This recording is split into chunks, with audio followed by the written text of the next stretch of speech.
ಮೈಸೂರು ಸುದ್ದಿ. ಮುಖ್ಯಮಂತ್ರಿ ಸಿದ್ದರಾಮಯ್ಯನವರು 17ನೇ ಬಾರಿ ಬಜೆಟ್ ಮಂಡಿಸುವ ಮೂಲಕ ತಮ್ಮದೇ ದಾಖಲೆ ಮುರಿದಿದ್ದಾರೆ ಎಂದು ಕೆಪಿಸಿಸಿ ಪ್ರಧಾನ ಕಾರ್ಯದರ್ಶಿ ಡಾ ಮೊಗಣ್ಣಾಚಾರ್ ಅವರು ತಮ್ಮ ಕಚೇರಿಯಲ್ಲಿ ಪತ್ರಿಕಾಗೋಷ್ಠಿ ನಡೆಸಿ ತಿಳಿಸಿದರು. ಅವರು ಮಾತನಾಡಿ, ಕರ್ನಾಟಕದ ಮಟ್ಟಿಗೆ 16 ಬಾರಿ ಬಜೆಟ್ ಮಂಡಿಸಿ ದಾಖಲೆ ನಿರ್ಮಿಸಿರುವ ಮುಖ್ಯಮಂತ್ರಿ ಸಿದ್ದರಾಮಯ್ಯನವರು 17ನೇ ಬಾರಿ ಬಜೆಟ್ ಮಂಡಿಸುವ ಮೂಲಕ ತಮ್ಮದೇ ದಾಖಲೆ ಮುರಿದಿದ್ದಾರೆ. ಈ ಮೂಲಕ ಕರ್ನಾಟಕ ಇತಿಹಾಸದಲ್ಲಿ ಅತಿ ಹೆಚ್ಚು ಬಾರಿ ಬಜೆಟ್ ಮಂಡಿಸಿದ ನಾಯಕರಾಗಿದ್ದಾರೆ. ಜೊತೆಗೆ ರಾಷ್ಟ್ರಮಟ್ಟದಲ್ಲಿಯೂ 2ನೇ ಸ್ಥಾನದಲ್ಲಿದ್ದಾರೆ. ಕರ್ನಾಟಕದ ಎಲ್ಲ ಜಿಲ್ಲೆಗಳಿಗೂ ಕೂಡ ಸಮನಾಗಿ ಬಜೆಟ್ ಮಂಡನೆ ಮಾಡಿದ್ದಾರೆ. ಹೆಚ್ಚುತ್ತಿರುವ ಮೊಬೈಲ್ ಬಳಕೆಯಿಂದ ಮಕ್ಕಳ ಮೇಲೆ ಬೀರುತ್ತಿರುವ ಅಡ್ಡ ಪರಿಣಾಮಗಳನ್ನು ತಡೆಗಟ್ಟುವ ಉದ್ದೇಶದಿಂದ 16 ವರ್ಷದೊಳಗಿನ ಮಕ್ಕಳಿಗೆ ಸಾಮಾಜಿಕ ಜಾಲತಾಣದ ಬಳಕೆಯನ್ನು ಸಂಪೂರ್ಣವಾಗಿ ನಿಷೇಧಿಸಲಾಗಿದೆ. ಸಾಮಾಜಿಕ ಜಾಲತಾಣ ಬಳಕೆ ಮಕ್ಕಳ ಮೇಲೆ ಗಂಭೀರ ಪರಿಣಾಮ ಬೀರುತ್ತಿದ್ದು, ಇದರಿಂದ ಮಕ್ಕಳು ಸರ್ವಾಂಗೀಣ ಬೆಳವಣಿಗೆಗೆ ಅಡ್ಡಿಯಾಗಿದ್ದು, ಮಕ್ಕಳು ಸಾಮಾಜಿಕ ಜಾಲತಾಣಗಳ ವ್ಯಸನಕ್ಕೆ ಒಳಗಾಗುವುದನ್ನು ತಪ್ಪಿಸಲು ಮುಖ್ಯಮಂತ್ರಿ ಸಿದ್ದರಾಮಯ್ಯನವರು 16 ವರ್ಷದೊಳಗಿನ ಮಕ್ಕಳಿಗೆ ಸಾಮಾಜಿಕ ಜಾಲತಾಣ ಬಳಕೆಯನ್ನು ನಿಷೇಧಿಸುವ ಮೂಲಕ ಘೋಷಣೆ ಮಾಡಿದ್ದಾರೆ. ಅತಿಥಿ ಉಪನ್ಯಾಸಕರು ಕೂಡ 90 ದಿನಗಳ ಮಾತೃತ್ವ ರಜೆ ಭಾಗ್ಯವನ್ನು ಕೂಡ ನೀಡಿದ್ದಾರೆ. ಮೈಸೂರಿನಲ್ಲಿ ನೂತನವಾಗಿ ಕ್ಯಾನ್ಸರ್ ಆಸ್ಪತ್ರೆಯನ್ನು ಕೂಡ ತೆರೆಯುತ್ತಿದ್ದಾರೆ. ರಾಜ್ಯ ಬಜೆಟ್ ಆರ್ಥಿಕ ಬೆಳವಣಿಗೆಗೆ ಕಲ್ಯಾಣ ಮೂಲ ಸೌಕರ್ಯಕ್ಕೂ ಒತ್ತು ನೀಡಲಾಗಿದೆ. ಇದರ ಜೊತೆಗೆ ಸಮಾಜ ಕಲ್ಯಾಣ ಇಲಾಖೆ, ಶಾಲಾ ಶಿಕ್ಷಣ, ಸಣ್ಣ ನೀರಾವರಿ, ಕೌಶಲಾಭಿವೃದ್ಧಿ, ಸಣ್ಣ ನೀರಾವರಿ, ಉನ್ನತ ಶಿಕ್ಷಣ, ಕೃಷಿ, ಪಶು ಸಂಗೋಪನೆ, ತೋಟಗಾರಿಕೆ, ಶಾಲಾ ಶಿಕ್ಷಣ, ರೇಷ್ಮೆ, ಮೀನುಗಾರಿಕೆ, ಜಲಸಂಪನ್ಮೂಲ, ನಗರಾಭಿವೃದ್ಧಿ, ಕಾರ್ಮಿಕರ ಕಲ್ಯಾಣ ಇಲಾಖೆ, ಗ್ರಾಮೀಣಾಭಿವೃದ್ಧಿ ಮತ್ತು ಪಂಚಾಯತ್ ರಾಜ್, ಅಲ್ಪಸಂಖ್ಯಾತರ ಕಲ್ಯಾಣ, ಮಹಿಳಾ ಮತ್ತು ಮಕ್ಕಳ ಅಭಿವೃದ್ಧಿ, ಕಾರ್ಮಿಕರ ಇಲಾಖೆ, ವಸತಿ ಹಾಗೂ ಇನ್ನಿತರ ಇಲಾಖೆಗಳಿಗೂ ಕೂಡ ಸಮನಾಗಿ ಬಜೆಟ್ ಮಂಡಿಸಿದ್ದಾರೆ ಎಂದು ತಿಳಿಸಿದರು. ಈ ಪತ್ರಿಕಾಗೋಷ್ಠಿಯಲ್ಲಿ ದೊಡ್ಡೇಗೌಡ, ಕಾಂಗ್ರೆಸ್ ಮುಖಂಡರು, ಅಶೋಕ್ ಗುತ್ತಿಗೆದಾರರು, ವರುಣ ವಿಧಾನಸಭಾ ಕ್ಷೇತ್ರ ಈರಯ್ಯ ಗುತ್ತಿಗೆದಾರರು, ಮೈಸೂರು ನಾರಾಯಣ್ ಹಾಜರಿದ್ದರು. ವರದಿ ಟಿಎಸ್ ಶಶಿಕಾಂತ್, ಎನ್ಕೆಎಸ್ ಟಿವಿ4, ಮೈಸೂರು. ನಾಡಿನ ಜನತೆಗೆ ನಮಸ್ಕಾರ. ನಾನು ಮೊಗಣ್ಣಾಚಾರ್, ಕರ್ನಾಟಕ ಪ್ರದೇಶ ಕಾಂಗ್ರೆಸ್ ಸಮಿತಿಯ ಒಬಿಸಿ ರಾಜ್ಯ ಪ್ರಧಾನ ಕಾರ್ಯದರ್ಶಿ ಹಾಗೂ ಬಡ್ಜೆಟ್ ಸರ್ವ ಸಬಲೀಕರಣ ಅಂಶಗಳನ್ನು ಮಾನ್ಯ ಮುಖ್ಯಮಂತ್ರಿಗಳಾದ ಸಿದ್ದರಾಮಯ್ಯನವರು ಈ ರಾಜ್ಯದ ಎಲ್ಲ ಸಮುದಾಯಗಳಿಗೆ ಎಲ್ಲ ರೀತಿಯ ಕೃಷಿ ಆಗ್ಬೋದು, ಮೀನುಗಾರಿಕೆ ಆಗ್ಬೋದು, ಉನ್ನತ ಶಿಕ್ಷಣ ಆಗ್ಬೋದು, ಶಾಲಾ ಶಿಕ್ಷಣ ಆಗ್ಬೋದು, ಕೃಷಿ ಆಗ್ಬೋದು, ನೀರಾವರಿ ಆಗ್ಬೋದು, ಅದು ಹನಿ ನೀರಾವರಿ ಆಗ್ಬೋದು ಇತ್ಯಾದಿ ಎಲ್ಲ ಗಮನಿಸಿ ಅದನ್ನು 4,48,40,000 ಕೋಟಿ ಬಡ್ಜೆಟ್ನ ಮಂಡನೆ ಮಾಡಿರೋದು.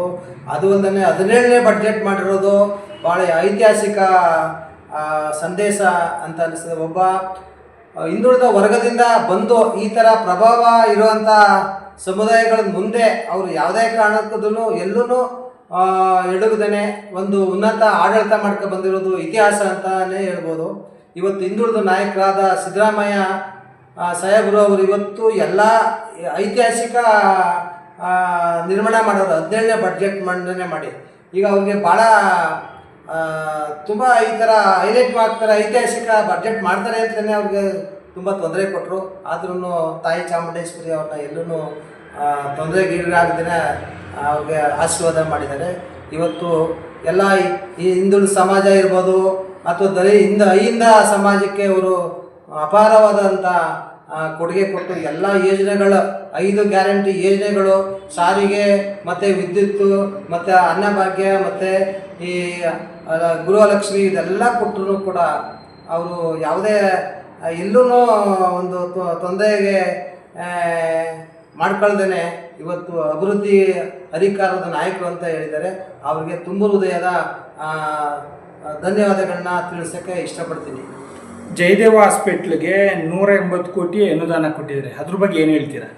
ಖಂಡಿತ ಇದು ಬೆಂಗಳೂರಿನಲ್ಲಿ ಮಾಡಿದ್ದು, ಈಗ ಮೈಸೂರಲ್ಲಿ ಮಾಡಿರೋದ್ರಿಂದ ಅವರು ಬಡವರಿಗೆ ಆರೋಗ್ಯ ಸಿಗಬೇಕು, ಬಡವರಿಗೆ ಅನುಕೂಲ ಸಿಗಬೇಕು, ಬಡವರಿಗೆ ಯಾವುದೇ ಕಾಯಿಲೆಗಳು ಬಂದ್ರೂ, ಯಾವುದೋ ಹೃದಯ ಕಾಯಿಲೆ ಇರ್ಬೋದು, ಮತ್ತೆ ಇನ್ನೊಂದು 100 ಎಕರೆಗೆ ಇಲ್ಲಿ ಹೊಸೂಂಡಿ ಹತ್ರ ಅಲ್ಲೊಂದು ನಿಮಾನ್ಸ್ ಹಾಸ್ಪಿಟ್ಲಿಗೂ ವ್ಯವಸ್ಥೆ ಮಾಡಿದ್ದಾರೆ. ಅದೆಲ್ಲ ಬಡವರಿಗೆ ಕಾಳಜಿ ಇಟ್ಕೊಂಡು ಈ ದೊಡ್ಡ ಈ ಕಾಯಿಲೆಗಳಿಗೆ ಅನುಕೂಲ ಆಗಲಿ ಅಂತ ಇದು ಮಾಡಿದ್ದಾರೆ. ಅದು ತುಂಬ ಶ್ಲಾಘನೀಯ ಅಂತ ಹೇಳ್ಬೋದು.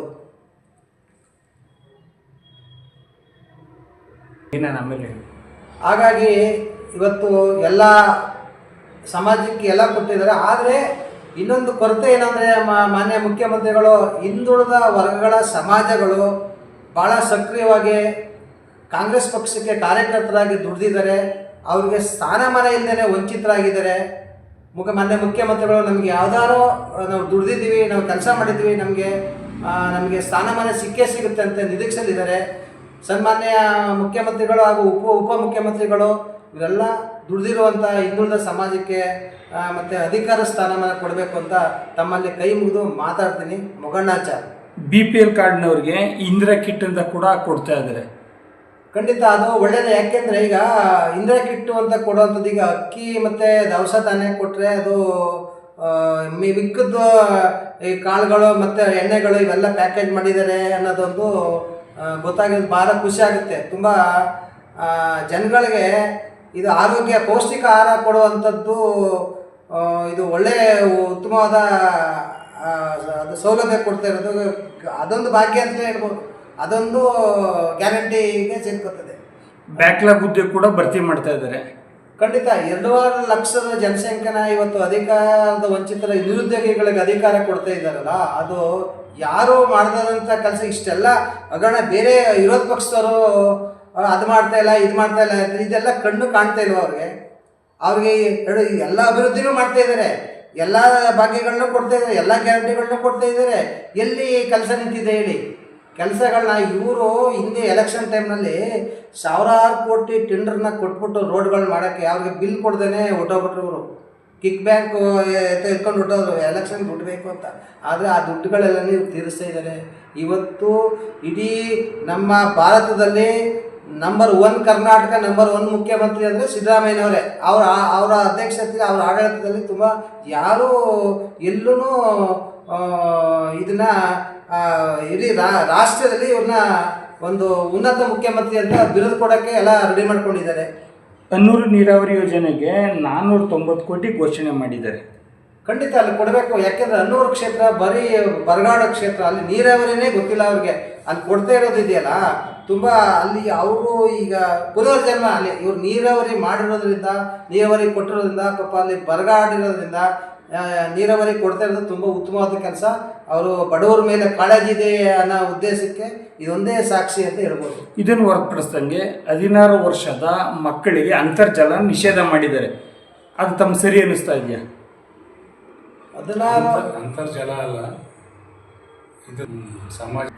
ಅದು ನಿಜವಾಗ್ಲೂ ಕೂಡ ಇದನ್ನು ಜಾರಿ ತರಬೇಕಾದದ್ದು ಮೊದಲನೇ ಕರ್ತವ್ಯ. ಕಾರಣ ಇವತ್ತು ಮಕ್ಕಳುಗಳು ಈ ಮೊಬೈಲ್ ಇದಕ್ಕೆ ಗೀಳು ಬಿದ್ದುಬಿಟ್ಟು ತಮ್ಮ ಮೆಂಟಲಿ ಮತ್ತು ಫಿಸಿಕಲಿ ಇದರಲ್ಲಿ ಭಾರಿ ಡೆವಲಪ್ಮೆಂಟ್ ಆಗ್ತಾಯಿದೆ. ಇದು ಕ್ಷೀಣಿಸ್ತಾ ಇತ್ತು. ಇವತ್ತು ಯಾರು ಮಕ್ಕಳು ನೋಡಲಿ ಬೆಳಿಗ್ಗೆ ಎದ್ದ ತಕ್ಷಣ ಮೊಬೈಲ್ ಇಟ್ಕೊಂಡು ಅದರಲ್ಲೂ 16ನೇ ವರ್ಷದ ತನಕ ಅವರು ಸರ್ಕಾರ ಲೇಟೇ ಇದೆ. ನಿಜವಾಗಿ ಹೇಳಬೇಕು ಅನ್ನೋದಾದರೆ ತಡವಾಗಾದರೂ ಕೂಡ ಎಚ್ಚೆತ್ಕೊಂಡು ಈ ಶೈಕ್ಷಣಿಕವಾಗಿ ಮತ್ತು ಸಾಮಾಜಿಕವಾಗಿ ಇದು ನಿಜವಾಗ್ಲೂ ಹೇಳಬೇಕು ಅಂತ ಒಂದು ಅಭೂತಪೂರ್ವವಾದಂಥ ನಿರ್ಣಯ. ಇದನ್ನು ಎಲ್ಲರೂ ಕೂಡ ತಂದೆ ತಾಯಿಗಳಾದವರು ಇದನ್ನು ಏನು ಸರ್ಕಾರ ಜಾರಿಗೆ ತರ್ತಾ ಇದೆ ಇದನ್ನು ಸ್ವಾಗತಿಸಿ ತಾವು ಕೂಡ ಇದು ನನ್ನ ಸರ್ಕಾರ ಜವಾಬ್ದಾರಿ ಮಾತ್ರ ಅಲ್ಲ, ಇದು ನಮ್ಮ ಜವಾಬ್ದಾರಿನೂ ಕೂಡ ಅಂತ ಹೇಳಿ ಆ ಮಕ್ಕಳ ತಂದೆ ತಾಯಿಗಳು ಇದನ್ನು ಜಾರಿ ಮಾಡೋದಕ್ಕೆ ಅನುವು ಮಾಡಿಕೊಡ್ಬೇಕು. ಅನುವು ಮಾಡಿಕೊಟ್ಟಾಗ ಈ ದೇಶದಲ್ಲಿ, ಈ ರಾಜ್ಯದಲ್ಲಿ ಒಂದು ಉತ್ತಮವಾದಂಥ ಮಕ್ಕಳನ್ನ ಪ್ರಜೆಗಳನ್ನು ಉತ್ಪತ್ತಿ ಮಾಡೋದಕ್ಕೆ ಅನುಕೂಲ ಆಗ್ತದೆ ಅಂತ ಈ ವಿಚಾರವನ್ನು ಪ್ರಸ್ತಾಪ ಮಾಡ್ತಾರೆ. ಜೊತೆಗೆ ಬೌದ್ಧ ಧರ್ಮದವ್ರಿಗೂ ಕೂಡ ನಿಗಮ ಮಂಡಳಿ ಸ್ಥಾಪಿಸಿದ್ದಾರೆ. ಅದ್ರ ಬಗ್ಗೆ ಏನು ಹೇಳಕ್ಕೆ ಇಷ್ಟಪಡ್ತೀರಾ ಸರ್? ಈ ಬೌದ್ಧ ಧರ್ಮ ಅಂತಕ್ಕಂಥದ್ದು ಇವತ್ತಿನ ಇದೇನಲ್ಲ, ಇದು ಮೊದಲಿಂದನೂ ಕೂಡ ಈ ಶೋಷಣೆಗೆ ಒಳಗಾಗದಂಥ ಜನಗಳು ಬೌದ್ಧ ಧರ್ಮದ ಕಡೆ ಹೋಗ್ತಾ ಇದ್ರು. ಹಿಂದೆ ಬೌದ್ಧ ಧರ್ಮ ಉತ್ಪತ್ತಿ ಆಗ್ತಿದ್ದೆ ನಮ್ಮ ದೇಶದಲ್ಲಿ ಆದರೂ ಕೂಡ ಅದನ್ನು ಚೈನಾದವರು ತಗೊಂಡೋದ್ರು, ಅಲ್ಲಿ ಪೂರ್ತಿ ಅಭಿವೃದ್ಧಿ ಆಯಿತು. ಬಟ್ ನಮ್ಮ ದೇಶದಲ್ಲಿ ಮೂಢನಂಬಿಕೆನೇ ಜಾಸ್ತಿ ಒತ್ತು ಕೊಟ್ಟರು. ಅದರಿಂದ ಇವತ್ತು ಬೌದ್ಧ ಧರ್ಮ ಸ್ಥಾಪನೆ ಆಗಿರೋದ್ರಿಂದ ಅದನ್ನು ನಂಬ್ಕೊಂಡಿರ್ತಕ್ಕಂಥ ಜನಗಳಿಗೆ ಒಂದು ಪ್ರಚಾರಕ್ಕಾದರೂ ಕೂಡ ಅನುಕೂಲ ಆಗ್ತದೆ ಅಂತ ಹೇಳಿ ಅದನ್ನು ನಾವು ಸ್ವಾಗತಿಸಲೇಬೇಕು, ಸ್ವಾಗತಿಸೋಣ. ಒಟ್ಟಾರೆ ಈ ಬಡ್ಜೆಟ್ಟು ತುಂಬ ಸಾಮಾಜಿಕವಾಗಿ ಎಲ್ಲರಿಗೂ ನ್ಯಾಯ ದೊರಕಿಸೋಂತ ಇದೆ. ಇದ್ರ ಬಗ್ಗೆ ಯಾರು ಚಕಾರು ಸುಮ್ಮನೆ ಏನೋ ಮಾತಾಡ್ತೀವಿ ಅಂತ ಮಾತಾಡ್ಬೇಕು ಅಷ್ಟೇ. ಇದು ಸಂಪೂರ್ಣವಾಗಿ ಈ ಬಡ್ಜೆಟ್ ಐತಿಹಾಸಿಕ ಬಡ್ಜೆಟ್ ಅಂತ ಹೇಳ್ಬೋದು. ಇದು ಎಲ್ಲ ಸಮುದಾಯಗಳಿಗೆ ಎಲ್ಲ ಕೃಷಿಗಳಿಗಾಗ್ಬೋದು, ಸಾಲ ಆಗ್ಬೋದು, ಆರೋಗ್ಯ ಇರ್ಬೋದು, ಎಲ್ಲದಕ್ಕೂ ಒಟ್ಟಾರೆ ಇದು ಬಡ್ಜೆಟ್ ಒಂದು ಉತ್ತಮವಾದ ಬಡ್ಜೆಟ್ ಅಂತ ನಾವು ಇದನ್ನ ಹೇಳ್ಬೋದು. ಕ್ಯಾನ್ಸರ್ ಪೇಷಂಟ್ಗಳು ಏನೇ ತುಂಬ ಸಮಸ್ಯೆ ಆದರೆ ಎಲ್ಲ ಬೆಂಗಳೂರಿಗೆ ಹೋಗ್ತಾ ಇದ್ರು. ಈ ಬಜೆಟಲ್ಲಿ ಮುಖ್ಯಮಂತ್ರಿ ಸಿದ್ದರಾಮಯ್ಯ ಅವರು ಕೂಡ ಮೈಸೂರಿಗೆ ಕ್ಯಾನ್ಸರ್ ಹಾಸ್ಪಿಟ್ಲು ನೀಡ್ತಾ ಇದ್ದಾರೆ. ಅದ್ರ ಬಗ್ಗೆ ಏನು ಹೇಳ್ತೀವಿ? ಅದ್ರ ಬಗ್ಗೆ ಅದು ಮೈಸೂರಿನಲ್ಲಿ ಈ ಹಲವಾರು ಹಾಸ್ಪಿಟ್ಲ್ಗಳನ್ನ ಕಟ್ಟಿಸಿದ್ದಾರೆ. ಅದು ಇದೊಂದು ಕಟ್ಟಿಸಿದ್ರೆ ಅವರು ಈ ಬಡವರುಗಳಿಗೆ ಅವ್ರ ಫೋಟೋ ಇಟ್ಕೊಂಡು ಪೂಜೆ ಮಾಡಬೇಕು, ಬಡವರುಗಳು ಕ್ಯಾನ್ಸರ್ ಪೇಷಂಟ್ಗಳನ್ನ. ಹಾಗಾಗಿ ಅವ್ರ ಬಡವರುಗಳು ಕಷ್ಟ ಏನು ಅಂತ ಗೊತ್ತಿದ್ದು ಮೈಸೂರು ಸ್ಥಾಪಿಸ್ತಾ ಇರೋದು ತುಂಬ ಇಡೀ ಜನ ಸ್ವಾಗತಿಸಬೇಕಾಗಿದೆ. ನಾವೆಲ್ಲರೂ ಅದನ್ನು ಶ್ಲಾಘನೆ ಮಾಡಿ ಸ್ವಾಗತಿಸ್ತೇವೆ.